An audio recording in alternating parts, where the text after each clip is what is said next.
Hi, Jayanth. Good to see you back. Hi, Leslie. Good to see you.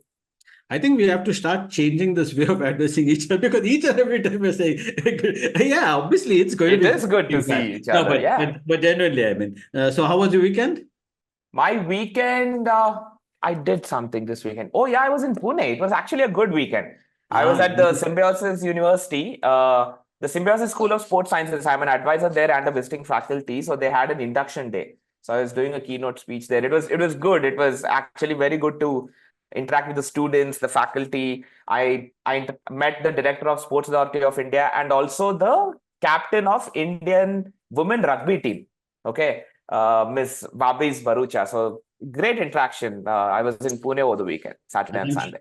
I'm sure you would have spoken about AI Oh, because yes. there's no way you'll lose the chance of speaking about AI. There was a 2 hour workshop. I mean, it was an induction day. So there were parents and the new batch of BSc students, BSc of Sports Science and Honors, and MBA students. So I had a 2 hour slot. So yeah, I mean, obviously I spoke about AI in sports. Yeah, AI and sports, yeah, favorite subject.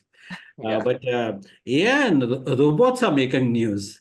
Yes. Oh, I mean, Yes. you had this South Korea stuff, the incident that happened in South Korea. So there was a robot supervisor Yeah. that apparently committed suicide. When I'm saying Yeah. suicide, Committed suicide in suicide. quotes. Yeah. And that is exactly what I plan to discuss this week. Of course, there's some other interesting tidbits about OpenAI and Apple, OpenAI and Microsoft, and of course, we'll speak a little bit about the World Intellectual Property Rights.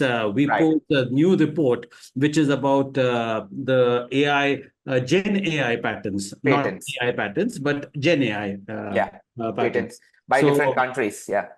absolutely. But let's first start with our favorite subject of AI and robots. So we have been speaking about humanoids for quite some time. Yeah. The interesting part, just to give a context to this news, which I think some of our viewers and listeners may have, come across this item where a robo supervisor in one of the municipal halls in South Korea, it now I'm just presenting the facts. Yeah. It collapsed Yeah. I fell off and the stairs, right? Yeah. yeah, exactly. I mean, now whether it fell off the stairs, whether somebody pushed it, whether the sensors failed or whatever, the some sections of the media blew it up by talking about saying that it's a suicide, and it's understandable because South Korea has the highest density of robots. Yeah. That's one part of it, and I think South Koreans. From the cultural point of view, also they're very emotionally attached to their robots. So I think South Korea, Just like Japan, Japanese. Yeah. yeah. Just like So Japanese. yeah, they're typically like if this kind of an incident would have happened in India, I don't think anybody would have bothered. Right. Probably it would have made news for other reasons. And I remember even you used to have these delivery boys. There were some experiments with robots delivering for I Yes. think it was for KFC or for McDonald's. I'm not too or One some. of those fast foods. I mean, in fact, Bangalore has a restaurant in Indiranagar where all your waiting staff and service staff are robots. Okay. So we the entire restaurant staff are robots. So, Bangalore, all these things. But the interesting part is this exactly this. So when we have robots, the whole idea was to have a 24 by 7 working machine. Okay. Regardless, I mean, you would probably, keep replace one of these robots when it has to go for maintenance and all that kind of stuff. But in this particular case, the robo fell down the stairs or collapsed or whatever term you want to use, and it was touted as the first robo suicide. So I then after that I you remember I wrote a piece on that and there was a reason for writing that piece because I wanted to make people aware that one, if you use the word suicide, it already implies that the robot is self-aware, that the robot can feel and think and can feel emote, and the feelings of depression, for that matter of fact. So you're already, it's bordering on AGI, or the artificial intelligence, where machines are becoming as smart as human beings, or even smarter, for that matter of fact, sentient kind of human beings. Of course, there's nothing like that. I think we have been seeing too much science fiction, for that matter of fact. But this robot used to work 9 to 6 p.m. Very interesting. Exactly. That's what I mean. So, whatever the fall, the deactivation, whatever happened during the off office hours, so nobody knew what exactly happened. Okay. And it was found at the landing of a stairs. So they're saying that it fell off the stairs or something. So no one knew what happened. But the company that built that has come up with a statement that it was malfunctioning, for a few days in the past, right? The company that built the robot, I think they came up with a Their statement. robotics. Yeah. They did come out with a statement that they did observe, they collected data, and it was malfunctioning. So there's a good chance that that only gotten worse, and the robot deactivated. There's no such thing as robo suicide. Like you said, it's got to be the Koreans' emotional connect to their robots. I mean, it is a tendency known as anthropomorphism. So anthropomorphism is basically, the tendency of human beings to attribute our human kind of feelings to machines, or to any other kind of objects. I mean, my favorite topic. I won't. Exactly. I was gonna Yeah. say Leslie the philosopher is coming No, out but now. so that's why I will resist the temptation of going there. But having said that, even in April, there was a very similar incident. I think that time the company involved was Agility Robotics. And a very similar kind of incident that happened, where the robot fell down or collapsed, or whatever it be. And Agility Robotics, they did make a statement saying that no, there was nothing called sentient and all that kind of stuff. So they clarified it. So I think, for the benefit of our viewers and listeners, I think it's important to make a distinction that machines are here; they're not sentient in any way, and the suicide is, I think, somebody's cute way of, saying that robots should not be working as much as us. Because the whole question is whether robots have rights. Right. So this is Right. like if you have watched a movie like Bicentennial Man, where Yeah. Robert Williams is an NDR-14 robot. He gets bio upgrades. And then eventually, also, his master or his owner starts paying him real wages. And then Correct. Correct. he becomes the oldest human being as declared by the court. But then, the robot has to be declared a legal person. So, of course, Right. we're very, very far away. So, while Sophia might be a citizen of Saudi Arabia, in no way is Sophia a legal person. So, well, we can go ad nauseum on this till the cows come home. We can talk about this. It's a Humanoids. Yeah. Humanoids and what they're doing. Yeah. yeah. So there's a lot of, but I then the whole point I think here is importantly is that there's nothing called sentient as of now. Yes. Uh, Now talking about AI patents, very interestingly, so WIPO, or Yeah. the World Intellectual Property Organization, has come up with this report Report. early July, and it talks about Gen AI patent. Yeah. Now, if I remember the numbers right, it was 54,000 total number of patents. Patents or patent classes? Patents. Patent families. Patent families. Yeah. Yeah. Patent Now, classes and families. Yeah. yeah. So patent families would include all the kind of patents, because I think that's important for people. So it's not a single patent, a family of patents, and it's 54,000. But Gen AI patents basically are 6% of all the AI patents filed as of now. And remember, they are just talking about the finding of patents. They're not even talking about the quality of the patents. They're not getting there. China by far had, I think, about 32%, or some 32,000. 32,000. Yeah. Yeah. 32,000 Highest in the world. highest. Highest And in the world. next was, I think, US 5,000, US. 6,000. 6,500 or something. 6,000 odd. Yeah. 6,000 odd. And Big India difference. was about 1,500 or so. Yeah. And I think, as I mentioned in my tech talk also, the heartening fact is that India has got the high average rate growth was the highest among all these.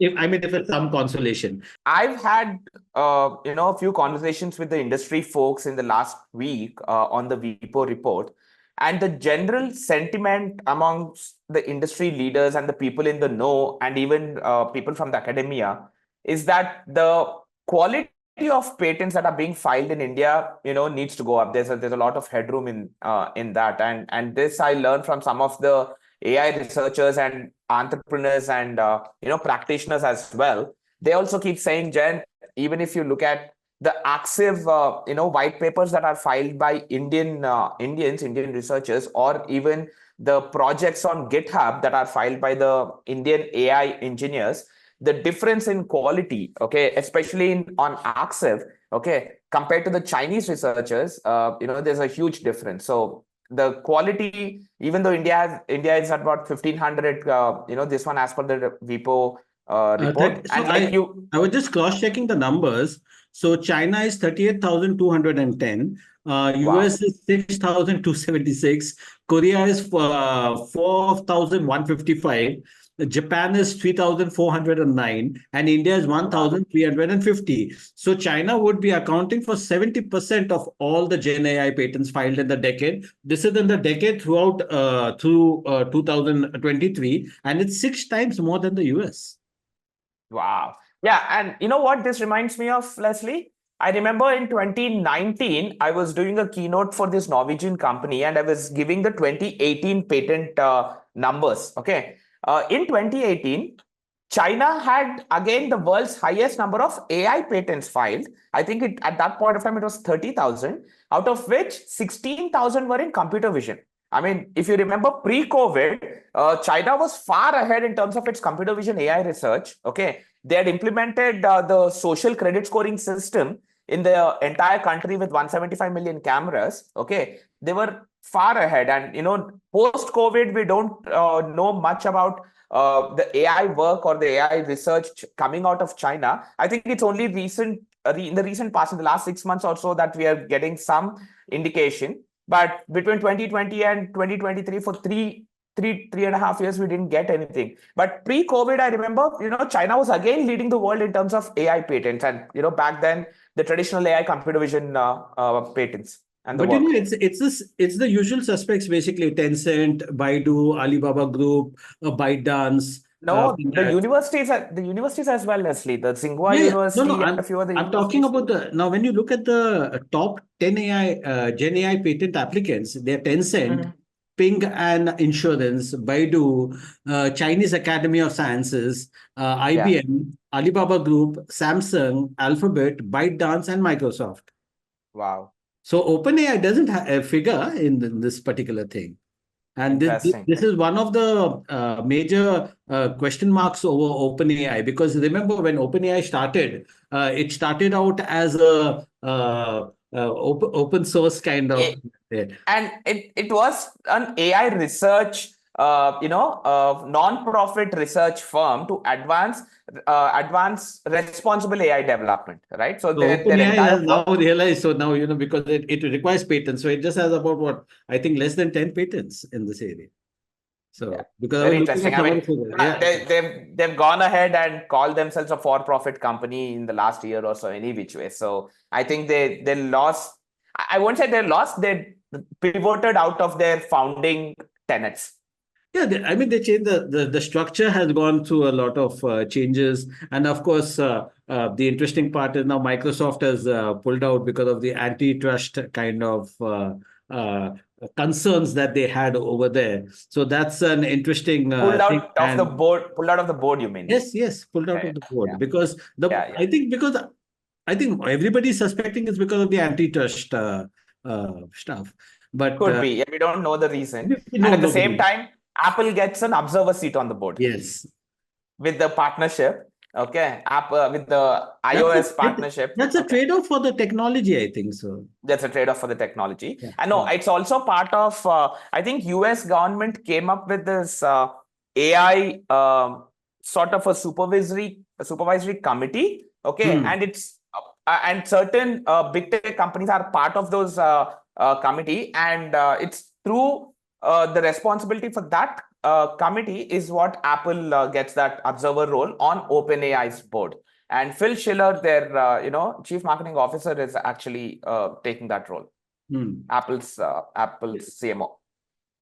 Very interestingly, coming back to the WIPO report, because you were talking about the AI patents, and you said we were mentioning that, okay, fine, because we have spoken about this in the past. Also, it was around computer vision, image recognition, etc. So this time also, this time around, as far as Gen AI patents are concerned, 17,996 inventions have been filed in the patents have been filed in the image and video data segment. Interesting. So text So is 13, multimodal, yeah. models. Yeah. So text is 13,500 or so.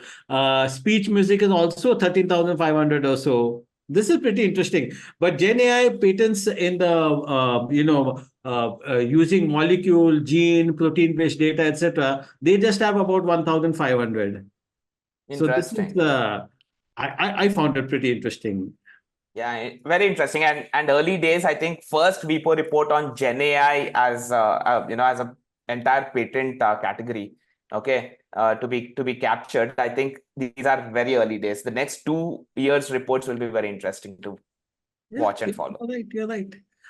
As far as India is concerned, see, I think the important thing is with if one is wondering, okay, with 1,300 or 1,305, 1,350 or whatever that number is, less than 1,500 for that matter of fact, what chance does India stand? The interesting part is that, as you rightly said, the quality of patents is something that we do not is suspect. Uh, I think the good part is, as discussed during the Global AI Summit that they had recently, the Right, Indian, last week, yeah. July Now 3rd and 4th. I think there are 2 or 3 things that are happening. One is, of course, this whole Make in India movement. Semiconductors, yes, in the 28 to 40 nanometer thing, we have spoken about that at length. Yes, extensively. And in fact, actually, a very senior CEO, one of the CEOs in the industry who is actually doing a lot of stuff in this area, he was asking me, saying, like, no, but why is it that India is not, why are you saying that India is not capable of doing a 2 nanometer or a 5 nanometer semiconductor plant? I said, I'm not saying it, Yeah. I said, are you seeing it? He said, Yes, if you exactly. feel that you can do it, why aren't you doing it? Because Right. obviously, I said there's something called 18 to $20 billion that you will have to spend at one go. And the problem is And also about technology obsolescence in this area. By the time you get to exactly. nanometers and the gestation period 3 to 5 years, even if you say I'm reducing it from 5 to 7 years to 3 to 5 years, even then it becomes a little difficult when you are building something, because nobody is sitting tight out there at the other end. There's TSMC. Exactly. And Leslie, the question is also that of capability, skill sets at scale.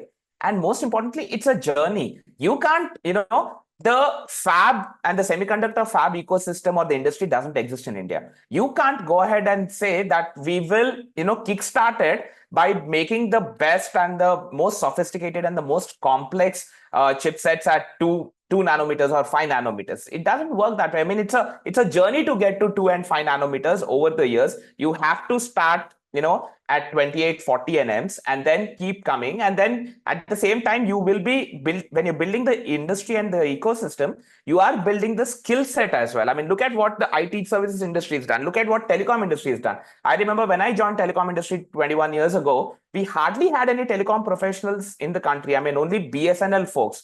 And every private company that had launched was taking BSNL folks. So, as the telecom industry grew in the country, it did also create, talented professionals, professionals with skill sets and expertise, right? I mean, it's a journey. Okay. No, absolutely. I fully subscribe to that point, and that's exactly what I've been. My whole, discussion with this CEO was that, let's hold ourselves. Let, even if it takes another 10, 20 years, we'll eventually get there. But it's a good start. But if you've gone directly to 2 nanometers, 5 nanometers, we would not only forget meeting with the resistance. The point is, arranging for that kind of $20 billion at one go for one single plant. Here you can do it with a lot of subsidies with the government, academia, and other kind of cooperation, etc. I think it's a good step. It's a good move. The India AI mission is a good move. The move to secure GPUs, 10,000 GPUs to begin with, that's a good move. I I think India is doing, moving in the right direction. Uh, there's No, a tendency no, to I think become the government, impatient, but it's yeah, worth it. over the last few years, the government has been doing all the right things. Ever since I remember, I think for me the big trigger or the change has been ever since Niti Aayog has been set up, right?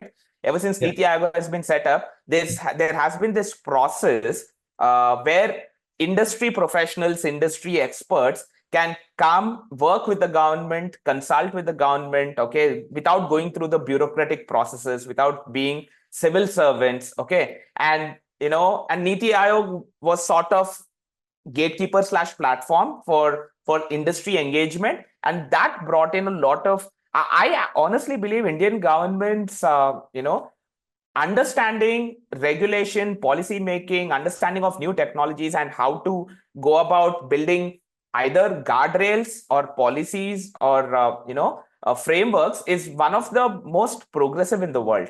Okay. And yeah, I've been reading some of these papers when, of course, the Niti Aayog 2018 paper on AI itself was Right.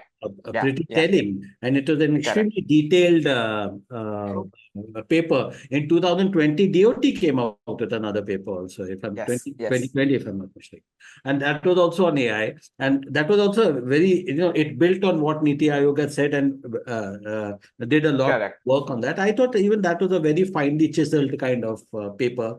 What I liked most was during the Global AI Summit, Ashwini Vaishnav spoke about, using the DPI approach for AI. Now, for the benefit of our viewers and listeners, the DPI is the digital public infrastructure. So basically, it was earlier called the India Stack, and many people might remember it as the India Stack, and it comprises the Aadhaar, the UPI, which is the Unified Interface Payments Interface. Then you have the DigiKey, the FASTag, DigiDocker. Yeah. yeah, the DigiLocker, and then of Yeah. course the ONDC account aggregator and many other The such. Digi Yatra on your the one that's used Yeah, at yeah, yeah. airports. Yeah. And For of course identification. we are forgetting one of the most important applications of the India Stack or the DPI, the Ayushman Health Stack, the Health one with, stack. Correct. yeah, because it's something which is close to your heart also. So I Exactly. think using that similar approach for AI might actually work because DPI has been a success. When I was looking at the numbers, in fact, when I wrote the piece on the DPI, I explained the kind of numbers bear out, and there is a very good, reason for taking, adopting the DPI approach. Except that my only concern, or not a concern, I would rather say that. You probably, and these are where I might, I like your thoughts. When I look at the DPI, you're typically looking at single technology stacks. Right. For Right. instance, Right. ONDC has got the backend protocol. And Yeah. the technology is like, when you're talking about AI, you're not talking about any one technology. You're talking Yeah. about computer vision, you're talking about image recognition, machine learning, deep learning, and of course, Semiconductors, compute, NLP, Gen AI, compute. compute, Yeah. etc. So I Yeah. think that drawing a parallel bit, it's a nice catchphrase saying that I'm going to use the DPI approach, and it's a Approach. very sensible thing, and we get the drift. I think Yeah, we we get. get the drift. We can draw a parallel, but I think when we have to draw a parallel with DPI approach for AI, it needs to be at the AI services and the applications level. Okay, and like you mentioned, AI is a technology. AI is a full-fledged core, standalone technology unto itself, and it itself has its own stack. Right, starting from we start from semiconductors with the GPUs, NVIDIA GPUs and everything. And if you actually look at it now, power and the power consumption and power utility is also becoming a part of the AI stack because of the amount of power that has been consumed by some of these generative AI frontier models, foundational models, and the queries, right? So we have power as a part of the stack. Then we have semiconductors. Okay. Then we have the frontier models, okay, the foundational models in the case of Gen AI that are being built.